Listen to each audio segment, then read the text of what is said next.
Hello my dear friends, आज मैं आप लोगों के सामने वापस से एक वीडियो लेके आया हूँ। जब मैं ऑफलाइन क्लासेस में सर्कल चैप्टर पढ़ा रहा था 10th स्टैंडर्ड को, तो बहुत सारे बच्चों का ये डिमांड था कि सर इसको आप ऑनलाइन लेके आइए, क्योंकि बहुत सारे बच्चों को सर्कल चैप्टर में प्रॉब्लम आता है और बोर्ड एग्जाम के पॉइंट ऑफ व्यू से भी देखा जाए तो ये चैप्टर बहुत ही इंपॉर्टेंट है।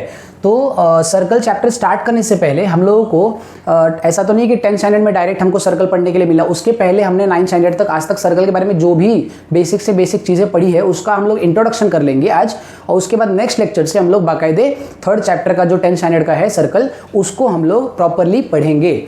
आइए स्टार्ट करते हैं इंट्रोडक्शन टू सर्कल। सबसे पहले तो आप लोगों को मैं बता दूं कि ये है एक सर्कल, ठीक है, जैसा कि आप लोग इसको जानते होंगे। तो स्मार्ट बोर्ड है तो देखिए इसने अपने आप इसको स्मार्ट कर दिया, सर्कल बना दिया। उसके बाद मैं नॉर्मल पे ले लेता हूँ इसको, ठीक है। जैसा कि आप सब जानते हैं ये सर्कल है, तो उसका जो ये वाला पॉइंट होता है हम लोग उसको सेंटर ऑफ द सर्कल बोलते हैं। क्या बोलते हैं उसको? Centre of the circle. तो सबसे पहले जो भी मैं कराते जाऊंगा उसको मैं यहाँ पे नोट करते जाता हूँ। तो ये हो गया सेंटर ऑफ सर्कल, ये फर्स्ट चीज़ हो गया। ये स्मार्ट है, इसके लिए इसने इसको हैंडराइटिंग इसका अच्छा कर दिया। उसके बाद वापस से इधर आइए। मैं यहाँ से क्या करता हूँ, ये सेंटर से लेके इस सर्कल तक, ये सरफेस तक एक लाइन ड्रॉ करता हूँ। इसको आप लोग जानते हैं कि सेंटर से लेके सरफेस तक कोई भी अगर एक लाइन ड्रॉ करते हैं हम लोग उसको, तो हम लोग उसको बोलते हैं रेडियस ऑफ द सर्कल। हम लोग उसको बोलते हैं रेडियस ऑफ द सर्कल। तो मैं यहाँ लिख देता हूँ रेडियस ऑफ द सर्कल, ठीक है। उसके बाद आप सबको पता है कि अगर एक लाइन जब सेंटर से पास होता है, सर्कल के एक पॉइंट से सर्कल के दूसरे पॉइंट पे टच करता है और सेंटर से पास होता है, तो वैसे लाइन को हम लोग बोलते हैं डायामीटर ऑफ सर्कल। क्या बोलते हैं? Diameter of circle. तो मैं यहां लिख देता हूं डायामीटर ऑफ सर्कल।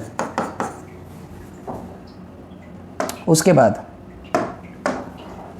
आप सबको पता है कि अगर सर्कल के एक पॉइंट से सर्कल के दूसरे पॉइंट पे एक लाइन टच होता है तो हम लोग उसको बोलते हैं कॉर्ड, CHORD, कॉर्ड। एक पॉइंट से दूसरे पॉइंट पे टच होता है उसको हम लोग बोलते हैं कॉर्ड। ये है कॉर्ड। कॉर्ड और डायमीटर में फर्क है। डायमीटर जो है वो सेंटर से पास होके जाता है और जो कॉर्ड होता है वो सेंटर से पास नहीं होता, वो एक पॉइंट से दूसरे पॉइंट पे बस ऐसे ही टच होता है। तो ऐसे लाइन को हम लोग बोलते हैं CHORD, कॉर्ड। तो मैं यहां लिख देता हूं chord, chord of the circle, ठीक है। उसके बाद मैं इस सर्कल को ये करके एक दूसरा सर्कल बनाता हूं।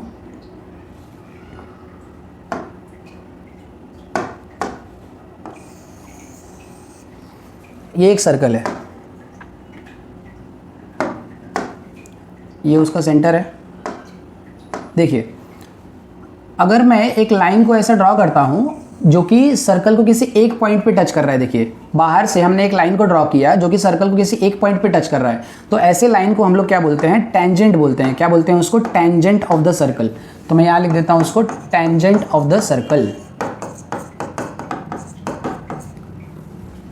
ठीक है। उसके बाद एक ऐसा लाइन जो कि सर्कल को किसी दो पॉइंट पे टच करता हो। देखिए ये एक पॉइंट पे टच कर रहा है, ये दूसरे पॉइंट पे टच कर रहा है, तो ये ऐसे लाइन को हम लोग बोलते हैं सीकेंट। क्या बोलते हैं? Secant of the circle. तो मैं यहां लिख देता हूं सीकेंट ऑफ द सर्कल। ये कुछ इंपॉर्टेंट चीज थी जो आप लोगों को, टर्म्स थे जो आप लोगों को ये पता होना चाहिए सर्कल चैप्टर को स्टार्ट करने से पहले। अब मैं क्या करता हूं, अब मैं इसमें एक दो चीज और है जो आप लोगों को पता होना चाहिए। रेडियस ऑफ द सर्कल को हम लोग स्मॉल r से डिनोट करते हैं। डायमीटर ऑफ द सर्कल को हम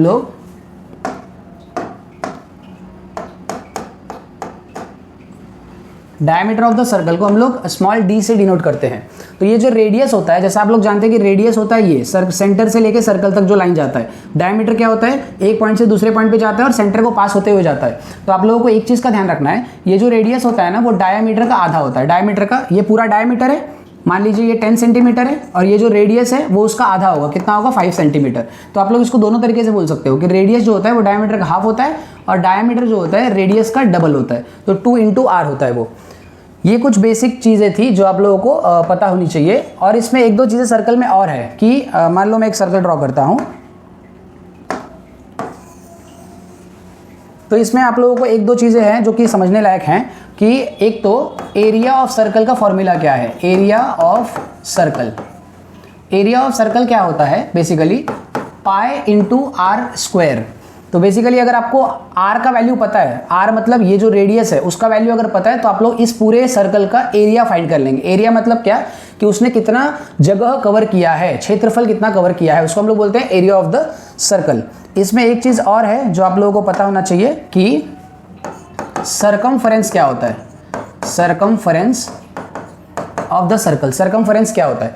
बेसिकली ये आप लोग देख रहे हैं, ये पूरा सर्कल है। अगर मैं इसको ऐसे करके ओपन कर दूं तो आपको पता चल जाएगा कि इसका लेंथ कितना है, ये जो सर्कल है उसका लेंथ कितना है। लेकिन हम लोग सर्कल है इसके लिए उसको लेंथ नहीं बोलते हैं, पेरीमीटर नहीं बोलते हैं, उसको हम लोग सरकमफेरेंस बोलते हैं।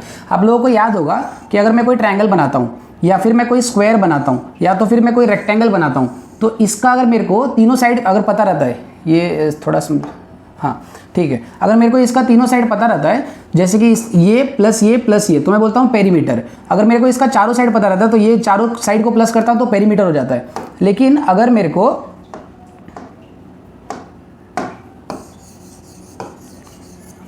जहां तक सर्कल की बात है, हम लोग अगर मेरे को ये पूरा लेंथ पता है तो मैं उसको बोलूंगा सरकमफेरेंस। तो इसका फॉर्मूला क्या है? इसका फॉर्मूला है 2πr। सरकमफेरेंस का फॉर्मूला क्या है? 2πr। इसका मतलब कि अगर सिर्फ आपको r पता होगा तो आप लोग ये लेंथ भी निकाल लेंगे। इसमें एक से दो चीज़ और है जो मैं आप लोगों को इंट्रोडक्शन टू सर्कल में बताना चाहता हूँ कि मैंने अभी थोड़ी देर पहले आपको बताया था कि अगर मैं टेंजेंट ड्रॉ करता हूँ तो मैं क्या करता हूँ, एक टेंजेंट ड्रॉ करता हूँ। ये मैंने एक टेंजेंट ड्रॉ किया। टेंजेंट क्या होता है? बेसिकली जो सर्कल को किसी एक पॉइंट पे टच करता है, इसको हम लोग क्या बोलते हैं? टेंजेंट। आपको एक चीज़ याद रखना है, अगर मैं रेडियस ड्रॉ कर रहा हूँ और ये टेंजेंट है तो हमेशा ये एक दूसरे से परपेंडिकुलर होगा। ये चीज़ आपको ध्यान में रखना है कि अगर मैं रेडियस ड्रॉ कर रहा हूँ तो और एक टेंजेंट ड्रॉ कर रहा हूँ तो ये दोनों का आपस में क्या रिलेशन होगा कि वो एक दूसरे से परपेंडिकुलर होगा। हालांकि ये हम लोग अभी सब सर्कल का चैप्टर पढ़ेंगे तो उसके अंदर भी ये चीज़ हम लोगों को देखने के लिए मिलेगा। इसमें एक छोटा सा कॉन्सेप्ट है कि अगर मैं एक सर्कल फॉर एग्जाम्पल ड्रॉ कर रहा हूँ, ठीक है, ये एक सर्कल है, ये उसका सेंटर है। आपको पता है कि ये एक कॉर्ड है। कॉर्ड मतलब क्या होता है? सर्कल के किसी एक पॉइंट से दूसरे पॉइंट पे टच करता है बिना सेंटर को टच किए, उसको हम लोग कॉर्ड बोलते हैं। तो होता क्या है ना, ये जो सेंटर है ना, अगर मैं सेंटर से इस कॉर्ड तक एक लाइन ड्रॉ करता हूँ तो हमेशा ये प्रॉपर्टी आपको ध्यान में रखना है कि ये जो सेंटर से लेके इस कॉर्ड तक ये जो लाइन गया है ना, ये इस कॉर्ड को बाइसेक्ट करेगा। बाइसेक्ट करने का मतलब होता है बराबर दो हिस्सों में बांटना। फॉर एग्जाम्पल अगर ये ए बी है, कॉर्ड ए बी, और ये 12 सेंटीमीटर मतलब 12 सेंटीमीटर दिया हुआ है, तो ये कितना हो जाएगा? ये हो जाएगा 6। ये कितना हो जाएगा? ये भी हो जाएगा 6। तो ये प्रॉपर्टी है कुछ जो आप लोगों को ध्यान में रखना है। ये था कुछ इंट्रोडक्शन, बेसिक जो कॉन्सेप्ट होता है सर्कल के बारे में जो हमने बचपन से पढ़ा हुआ है। नेक्स्ट लेक्चर में हम क्या करेंगे, जो थर्ड चैप्टर है उसको हम लोग स्टार्ट करेंगे, ठीक है। तो मिलते हैं नेक्स्ट टाइम। सब्सक्राइब करना मत भूलना। Thank you so much.